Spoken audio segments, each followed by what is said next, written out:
What's going on, guys? Matt over here, Lethal Garage, and today I'm bringing you a new install guide courtesy of someone pretty epic. If you guys don't know, Jay's 2 cents. If you guys don't know his YouTube channel, Jay's 2 cents with TWO and Jay's with a Z, not to be confused with Jay-Z. He could start singing. We can get him to do that.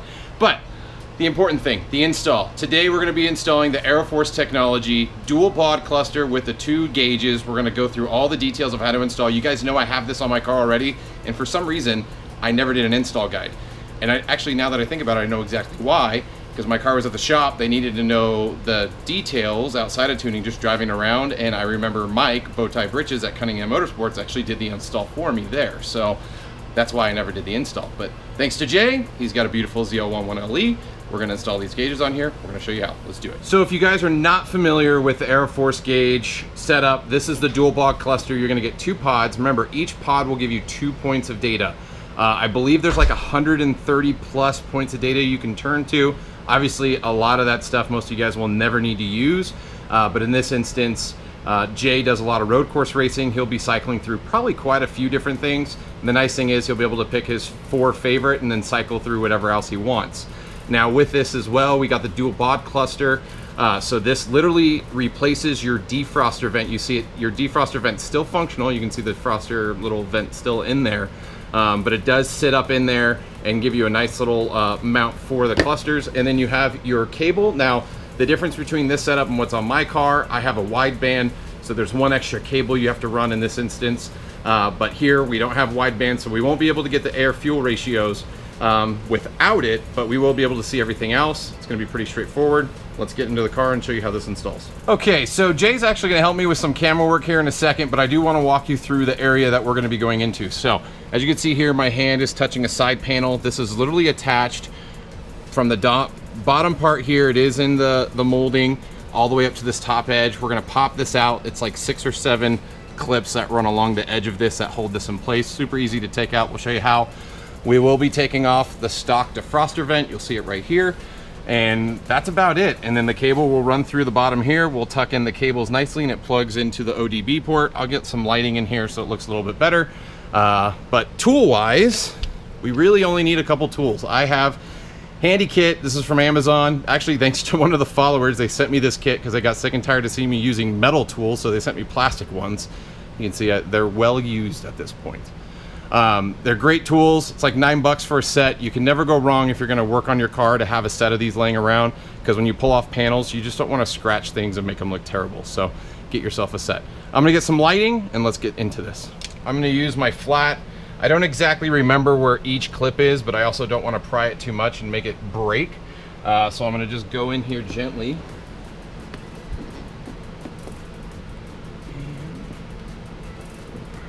It's got that new car stiffness. Yeah. I haven't pulled this panel off 1,000 times. It's always scary the first time, and then after that it's easy. Right? Well, the bottom one came off pretty nice, but the problem is this goes up into here, so it makes you think like all this is in. And now you can make this easier. This literally just pulls off in theory. But you don't feel scared to pull on this to make sure this isn't pulling on the inside, because again, sometimes these are on here pretty tight and I'm not a big fan of warping the plastic or bending it, and so it's just, it takes patience, and if you're not a patient person, then don't do this. And I got the car owner literally over my shoulder recording, so. But you don't have an anal retentive one. Well, I still like to be. I used to do custom alarms in stereo, so I know what these panels are like.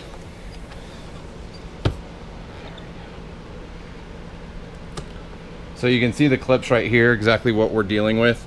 They're reusable pop clips. GM is famous for using them. And there's one right here in this, there we go. See, I was wrong. There's only 4, literally 4. So this upper defrost vent, it's really tricky. Now the best way to get to it is underneath, and that would require you to pull basically the front of this off, which does give you more. Now this clips in place, but this actually, let me get right in there. Oh, hello, vent. See?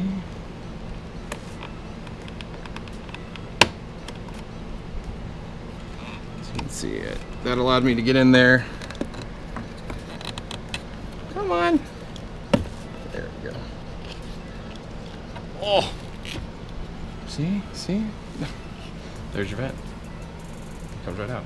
We got the defroster vent out. We got our cable. So there's two different ones. You know, basically they'll look like this in the pod. Probably a little less. But we're going to run these the route that we want to. The pod's over there. We don't need that right yet. But no, why not? It's fine. But we're going to run these cables up. And what I like to do is actually route the cables the way that we're going. So our cable's going to pop out.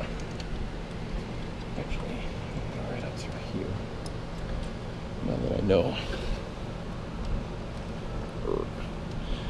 So I'm just pulling it up through here because I know I'm going to eventually bundle this up and zip tie it all nice and clean underneath here. We're going to go around the air vent because we don't need to go through it. So the biggest thing is I'm actually going to pop, well, I can't pop it on yet until I get it going.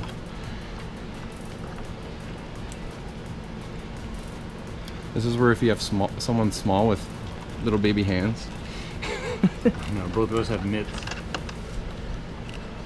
Well, the hardest part is so this is literally the hardest part because you have the air vent here and you can't remove this vent because it goes down too far. This you can, I mean, you have flexibility. We're not hurting anything right here. But what I need to do is I need to get it through there and I can't run it the other way. So some people are like, why don't you just run it through? Because this is really large and it won't fit through the small places that we have to go to. So that's why. So what I'm going to try to do, and it might work better if I see them. It might work better if I tape them together. And then, for coating. No, I don't think we need a coat hanger, but I think if I tape them, I can guarantee they're together. Yeah, because right now they're just, yeah, let's do that.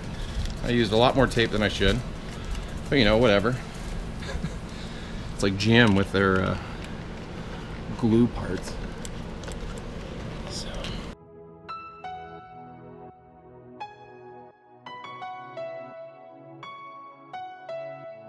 Oh, we did it. Okay, so now what I like to do, or at least what I did, because I did when I added, remember my first one I had it, I just got a single pod, so I did have to kind of go through this on mine to go from the single, but I like to pull this up and out of the way so it's not in the way hitting that. And I just tuck it in right below. So then when I snap this piece back on, it's up and out of the way, and we can still pull this. We have slack. Yay! So that's that. So we have our dual pod cluster. What we need to do is we need to fish. So fish the first wire in, and it doesn't matter which one's top or bottom, because you individually set up each pod how you want, and it retains its settings. So we're gonna pull this through. This way we can now mount our pods, technically plug them in, and get this in. Now, the one thing that we'll do is the cable will actually wrap around like this. And if you look closely, you could see the, I don't know if you could see in the camera, can you see through the defroster vent? But the cable's clearly blocking some of that airflow, so be ready for that. Because it can't go straight back, huh? Correct. It has to come forward. Correct. So, in this instance, I'll record, and we're gonna let Jay put his pods in. So then he can blame himself when they're not centered. It's my fault. Yes.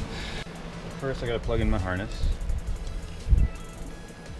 Top one. There. And make sure which way was up and down on that plug.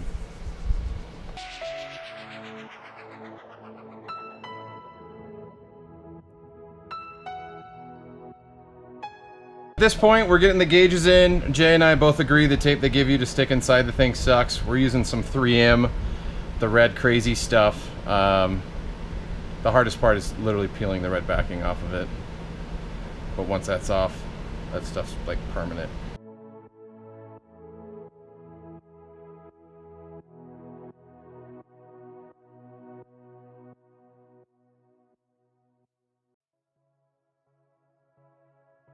There we go, that's good enough. Fairly flat.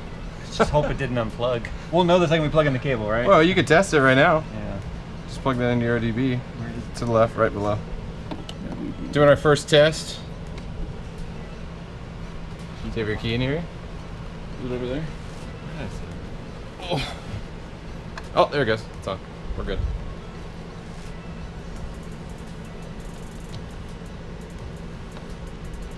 And then we realized we had a bad gauge. Just unplug it, plug it back in. It might have not initiated. Because it didn't see it. Yeah, they both flashed.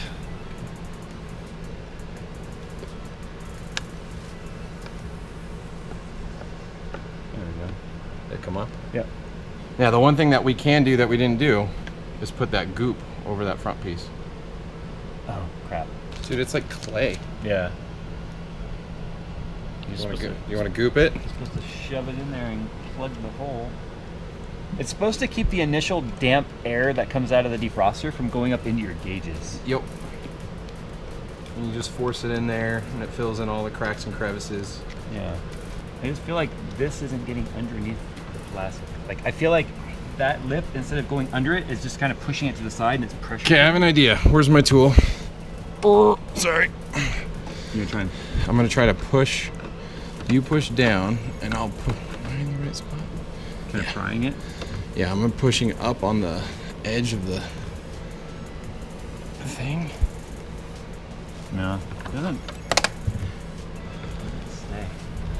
Yeah, no, I agree. I mean, we don't have a choice. For mine sit-ins are. I can't talk. Mine sit-ins. My sit-ins. So mine in my car snapped in, like right in place. This one is not snapping in as tightly as mine is, or not nearly at all. Yeah. But he's got his gauges. I can play with that. I mean, what I feel like is happening here is It's just not snapping in. this piece, I don't feel like is actually snapping underneath the ledge. I feel like it's just pressure fitting against it, like it's not going down far enough. I kind of wonder if we filed this slightly, if we'd be able to then make it clear a little better. Maybe. The other, because I mean, when I looked at the side, like if you look down in there, you can actually see how the plastic just looks all scraped. Yeah. Like it's not getting underneath it. Yeah. So I feel like maybe we could file this slightly. Especially this one. If you look at this one, I could feel it. I was able to feel it. Yeah, the one on the left side is all jacked. Yeah.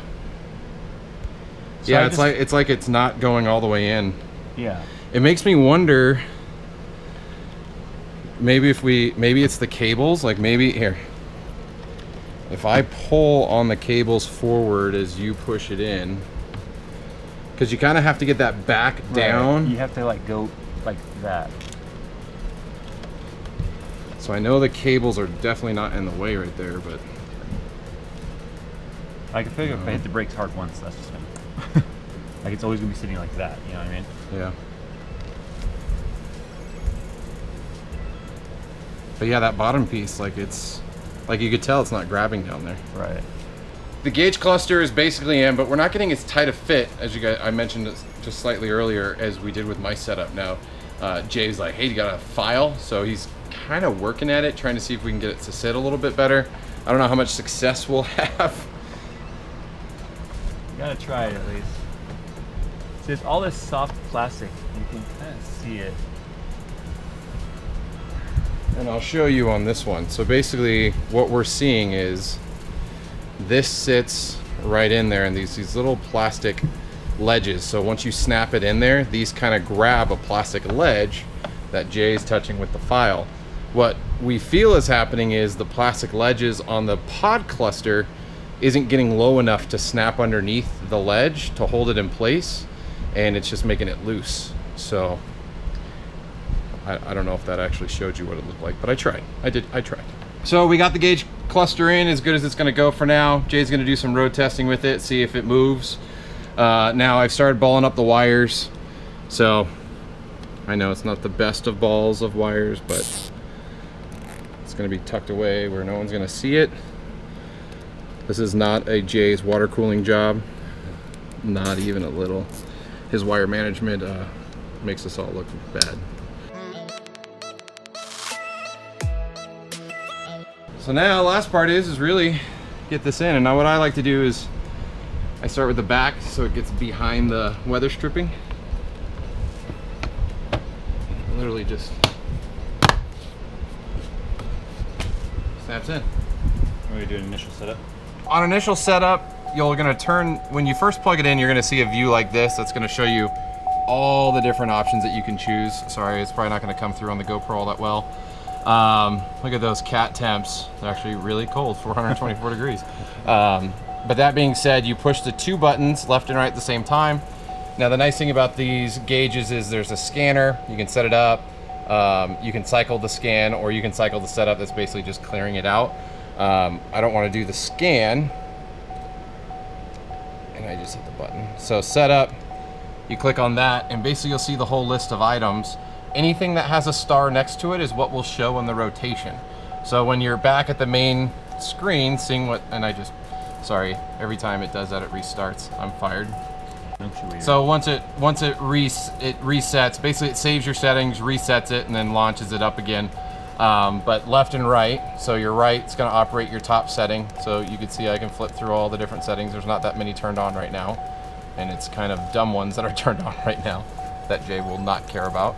And the left controls the bottom one. Yeah, coolant temp. For considering the car's just sitting here, it's 163 degrees. We can't trust the, because you know that gauge is a lie. That gauge is a complete lie. And I have a little video about that coming. So yeah, so we'll go back to setup. So Jay can go through and he can start deselecting and selecting the options he doesn't want. Which button cycles through? So I believe, here, does that put a star next to it? No. No, it went down. Okay, so left button is to move, right button is to start. Yes. Okay. So Jay really wants to make sure this is sitting right, which I agree with. Again, mine sits really nicely. I'll have to show you guys in another video on how mine sits. So he's jammering away on that, but it's installed. He's got it all set up. We didn't run a scan test. I think he's fine on his scans. He has no check engine light currently, so that's a good thing. But that all being stated, that is how you install the AeroForce Technology gauges. Now, they do have a single gauge cluster, so if you don't want both, you can just get the single gauge pod set up. 1 gauge, 1 pod. It doesn't have the duo. Again, you can hook up a wideband to this. They do offer it on their site. It will plug into your secondary O2s. I have mine hooked up. It's actually powered off the fuse box in the trunk. I could potentially show you guys that another time to show how it works, because I don't have my car here to show you it. But the AeroForce, it's a great gauge, it's a great setup. Unfortunately, this pod is being a little wonky for some reason. I don't know why. It could just be this one pod or not, or batch. I don't know. Jay's gonna mess with it. We'll reach out to AeroForce, see what they say about it. But outside of that, I've been running these for well over a year, had 0 issues with them. Love that they give me actual temps versus GM's gauges, which are completely off, especially for oil and coolant temps. They're completely off. So if you want actuals, these gauges will give it to you. And there's other gauges on the market, but this gives you a lot more data. You get 2 data sets per pod. So on this, on the dual gauge setup, you get 4 pieces of data, which is crucial, especially for Jay, who's going on the road course all the time, running his car really hard. It makes it easy when he could just be glancing over at his gauges and know, hey, you know what? Been pushing my car too hard. Maybe it's time to go pit for a bit. It changes the dynamic in a way. Because right now he's been driving his car in a sense blind. And he doesn't know what his temps are. He doesn't know what things are. So now he's going to have a very accurate gauge and knowledge of how his motor's running and the car's performing. And he brought up actually a really good thing. Now when he's going around the track, he can actually have his tire pressure sensors up instead of having the oil gauge and all the other stuff there, because he has his gauges that can track it more accurately. So all said and done, awesome install. If you guys are interested in the product, there's a link down below. These are the CN style gauges for the GM vehicle. They do have a little gauge on their, or a little chart on their website that tells you exactly what to get. If you have questions or need more details, post below, or you can reach out to AeroForce Technology. Outside of that, thanks for checking out the video. Huge shout out to Jay for driving all the way down to Temecula and letting me do this install guide on his beautiful ZL11LE. No problem. And looks like he's making a little bit of headway over there. But outside of that, thanks for checking out the video. And until next time, guys, I do hope to see you on the road. Okay, Jay, the quick review. 1 out of 10, how do you think of the data being presented to you on the screens? Oh, the data is a 10 of 10 because I can see anything that the computer sees. Now, as far as the pod in the cluster, in the actual gauges, like fit and no, let's say not fit, finish. What do you think of the finish? The finish is nice. I mean, it's close enough to factory. It's a little bit darker. I mean, it's straight up black where the dash is gray. Yeah.